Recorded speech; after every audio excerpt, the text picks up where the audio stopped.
excited about the challenge this week. This is a huge challenge and a big opportunity for our team early in the season to kind of see where we are and then grow from there. So excited about it.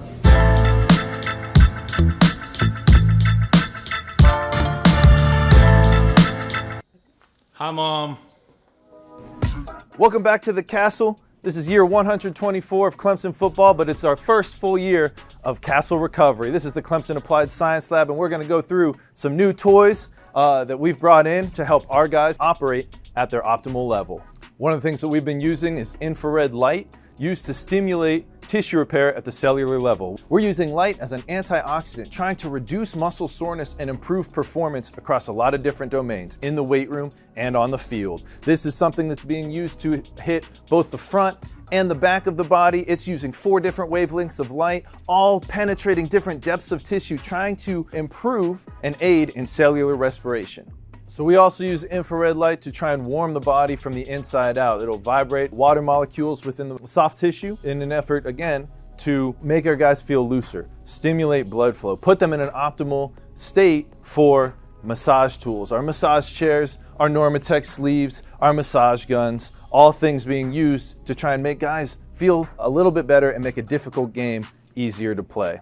Before they get heated up, we're also using extreme cold. So we have a heat side, we have a cold side. Our cold side is brought to you by cryotherapy. This uses extreme cold temperatures to try and put an athlete into a shocked state, stimulating the sympathetic nervous system so that the rest of the day, the body's trying to catch back up, warm itself from the inside out, and putting them in a rest and recovery state. One of the things that's really important with cryotherapy when we're in extreme cold temperatures is that we're protecting the extremities. So we're making sure that our ears are covered, our hands are covered, our feet are covered using slippers, gloves, earmuffs, and we put a face mask on, make sure it doesn't get too cold in the lungs. So are you ready to go in?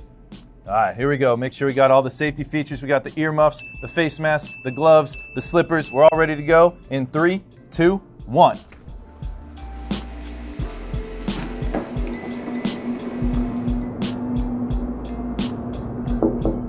So what you're experiencing now is a rapid cold air flowing around your entire body. It's getting from the head all the way down to the toes, trying to create a shock system across the entire body. In addition to physical recovery, it's really important that we focus on mental recovery, and we do that by using a sensory deprivation tank. This is about a foot of water with 1,200 pounds of Epsom salt dissolved into it, allowing guys to get in there, float, and disengage, almost melt away from the external stimuli, the light, the sound, the stresses of football, of school, of just being a teenager. All is an effort, again, to kind of reset, both mentally and physically.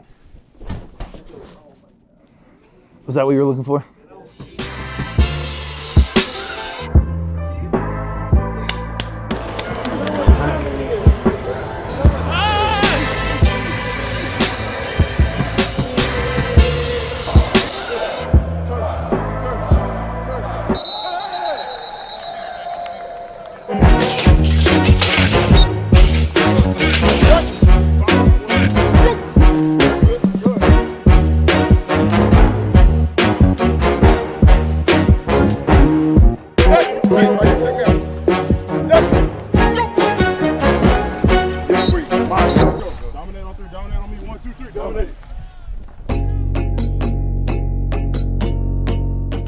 Running down here was crazy because I remember seeing it on TV.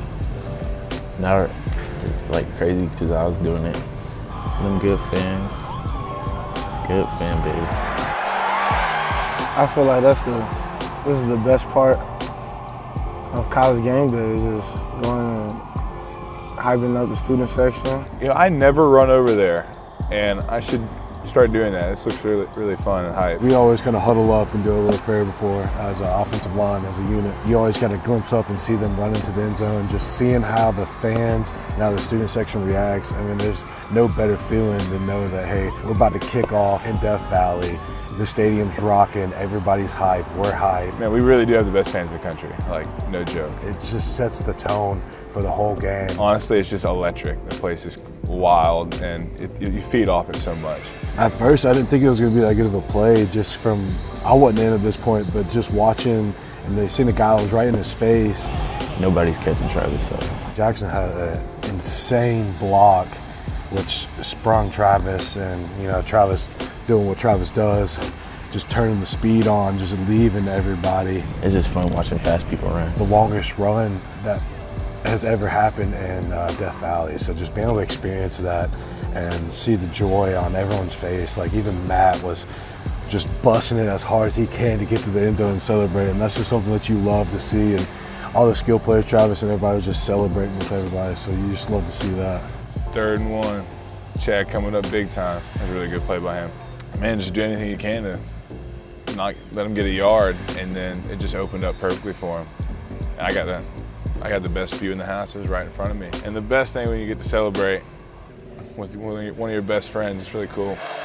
I said 4th and 1, it's a big stop for us. I just saw the gap and knew that there's not a lot of room for error there, so I just shoot the gap and make a play, and just went low on the guy and wrapped him up, and Chad then finished him off for us. Corner made a big play, picked Trevor off, pretty rare. Oh, that boy is fast. Okay. Everyone thinks he's 6'6", he can move that fast, but he can fly. Oh, that's the play that Coach Sweeney was talking about, Heart of a Champion right there, because we ended up getting the pick right after. I just was knew in the back of my mind, I was like, that effort right there is going to keep them from scoring. Allowed us to, the defense come in and make a big goal line stand. That's crazy. That's Heart of a Champion right there. That's great to see a guy that could have easily just said, oh man, and just kind of stop and just let that go, walk in, touchdown. But he was determined that he was going to make up for his mistake, and he sure did. Plays like that is what's going to make our season. Just guys going out there and just giving their all, no matter what mistakes they made. He could have easily quit on that play, but he kept it moving. This whole goal line stand, this series of 4 plays, is really cool. So we stopped him 3 downs in a row, thinking maybe a play action pass. They come out. And I get a little tip on it. Zelly cleans it up for me. Galski makes a big play and tips it. Denzel, tips or picks. Kind of luck of the draw there, came right to him, but I'll give him credit. I can remember thinking to myself when Trevor tackled him at the 2, I was like, dang, this is going to be, I think we can do this. We on to the next.